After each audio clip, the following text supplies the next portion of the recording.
What's going on, YouTube? This is your boy Sport Mode, and if this is your first time tuning in to my channel, I would ask that you please leave a like, leave a comment, and then subscribe and hit that notification bell so that you can be updated and notified anytime that I bring you some of the dopest content you're gonna see from this neck of the woods, boy.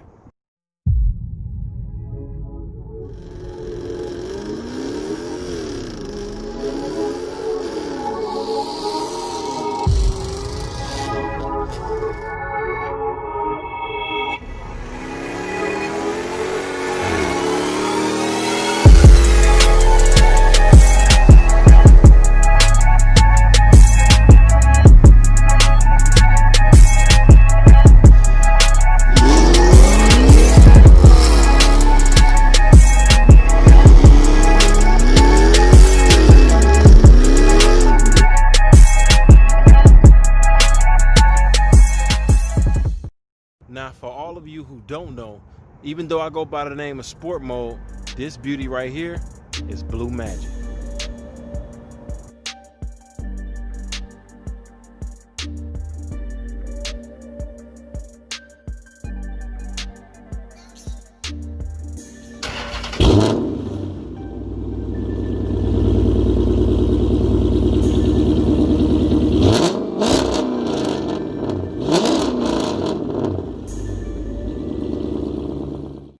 Now, if you didn't know, Blue Magic, which is the name of my car, is a Dodge Charger RT. It was manufactured in 2012, and from the factory it comes with 370 horsepower and 395 pounds of foot torque.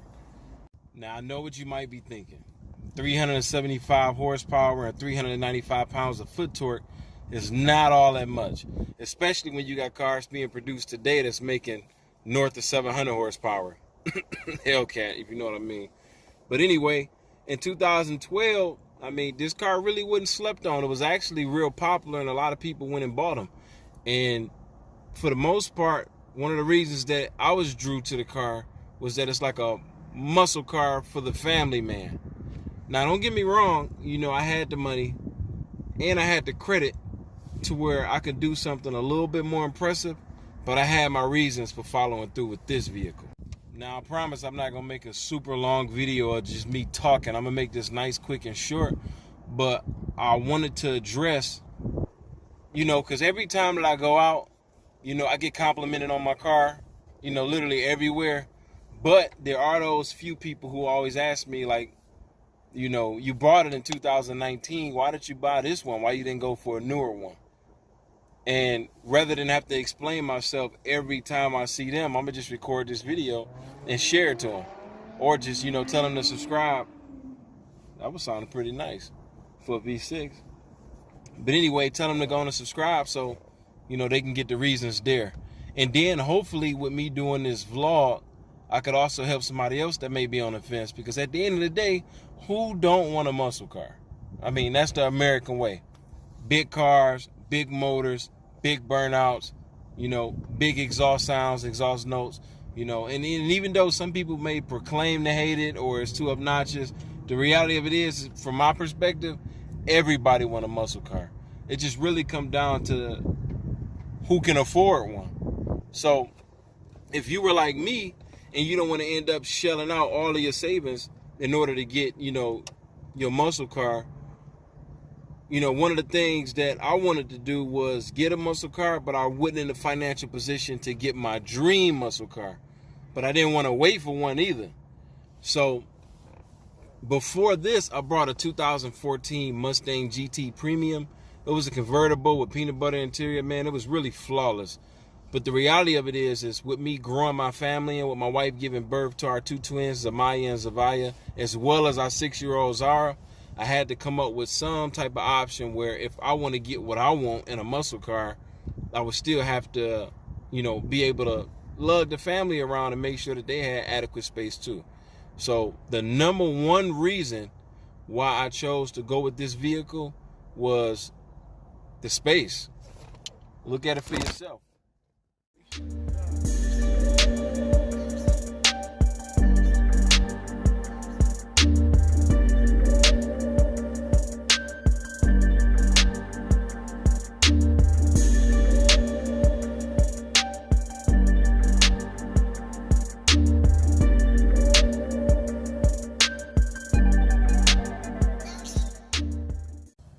let's get into the meat and beans of the whole subject.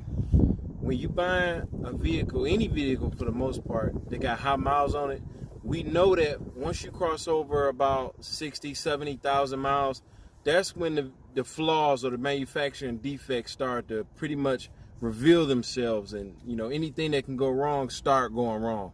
So you can imagine what my concern and my worry and doubt and apprehension was when I had double the amount of those miles. Because when I bought the vehicle, it was approximately at about 135,000 miles.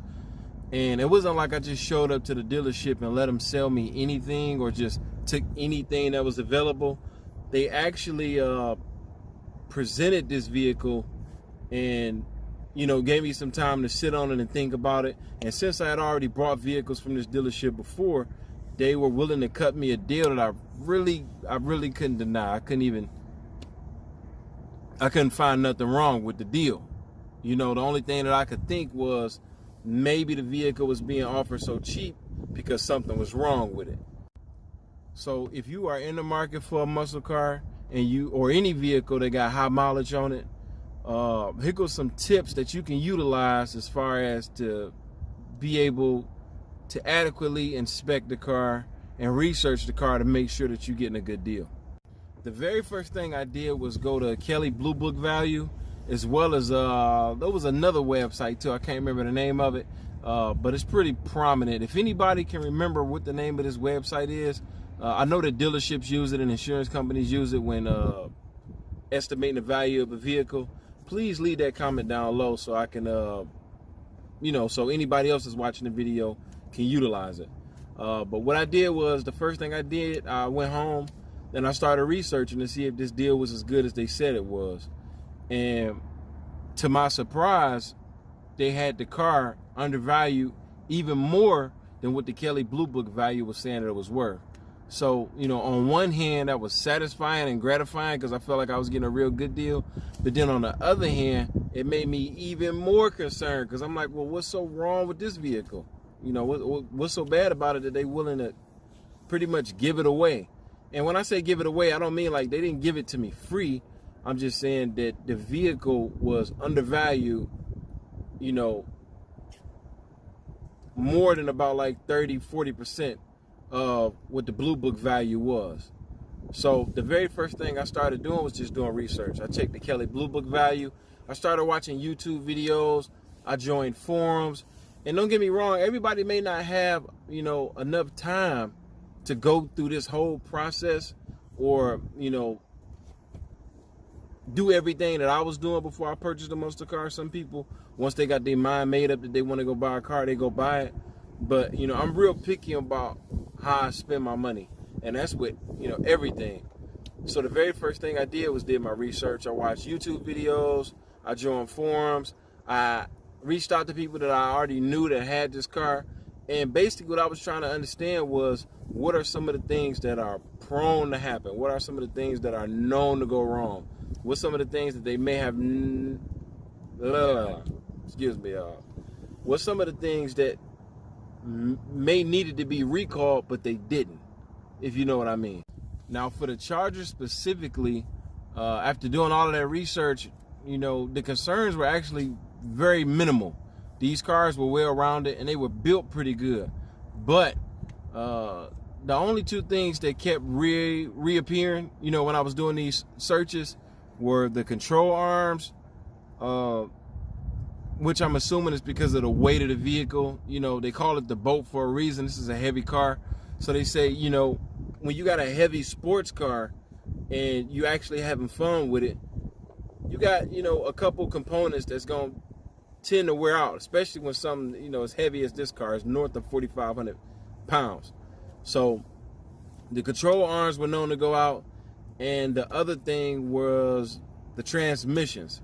And what I'm assuming, and based off of reading other people's opinions and talking with other people's, it's a muscle car. We can't deny that fact. They got a Hemi in it, even though it may be a 5.7, which is the smallest of the group of the Hemis.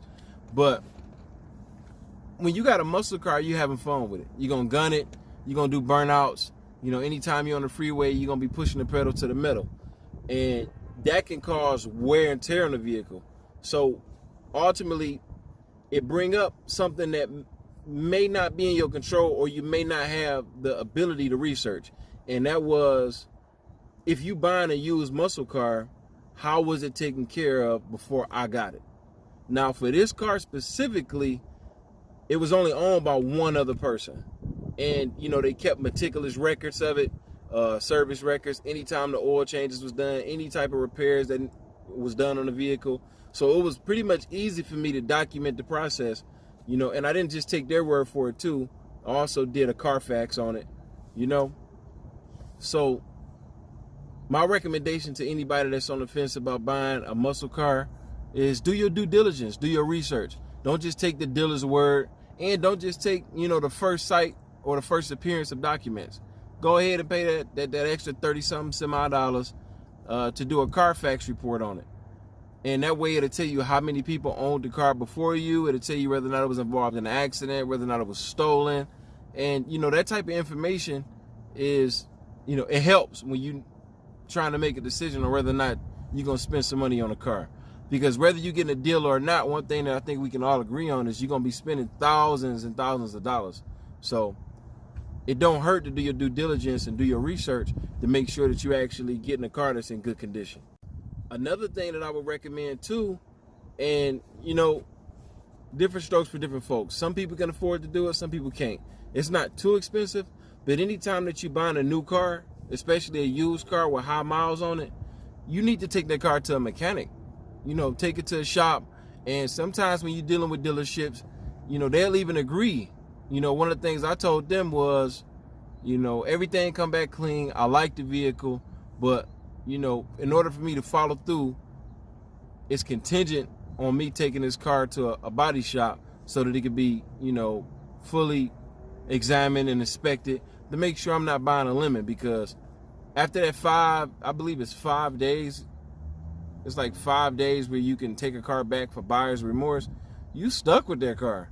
You know, and even though they got lemon laws, it's not in every state. And, you know, it's a statute of limitation on that. If you had a car for so long, you stuck with it. And I done witnessed people firsthand buy vehicles that was running perfect for like 1 or 2 weeks. And then, you know, after that 2 weeks or after that 100 miles or 50 miles, all hell broke loose. So don't be afraid to get your oil inspected. Don't be afraid to get the transmission fluid inspected, you know, to examine the brakes. Check out the drivetrain, check out the powertrain, check out everything. Do whatever you need to do in order to make a safe and secure decision when buying a muscle car with high miles on it. The price range for a 2011 through 2014 Dodge Charger RT, I mean, it really depends on what trim level it come at, what year that is, you know, of the vehicle that you're buying, and mainly how many miles the vehicle got on it.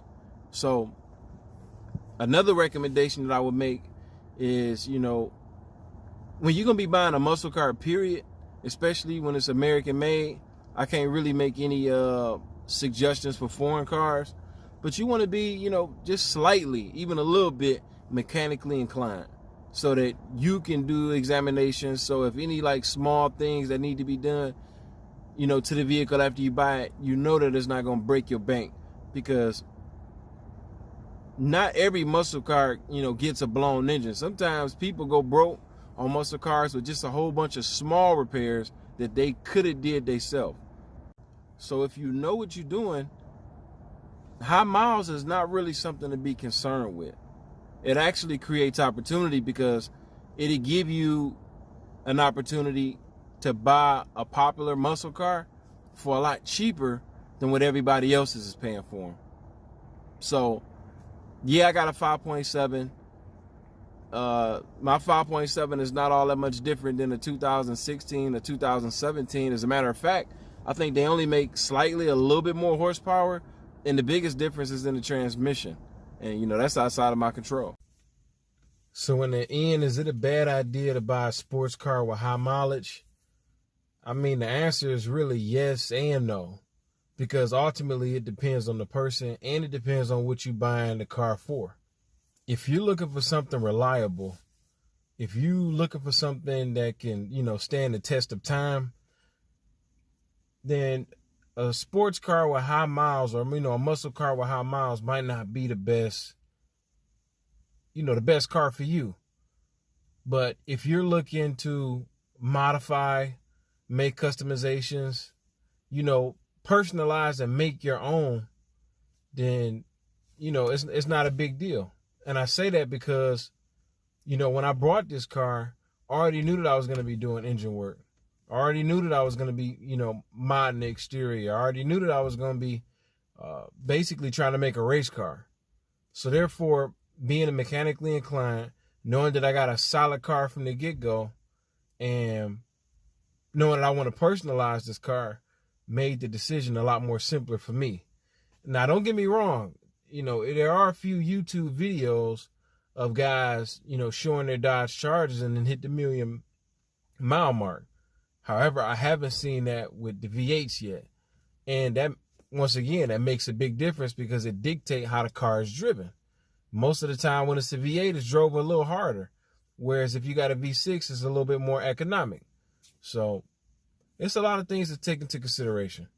But ultimately, I can't say whether it's a good idea or a bad idea. It's really up to you and what you want and what you're looking for and what leaves you feeling satisfied. So if you found this video useful, I'd ask that you please like my page, leave a comment at the bottom of some things that I possibly left out, or, some of the things that you agree with, or if you got similar experiences with, Mopars, the 5.7s, or under, the V6s as well. And subscribe, because I'm going to be posting videos all the time and taking y'all along the process of me building this car into what it was meant for in the first place. And that's a muscle car. So, peace out.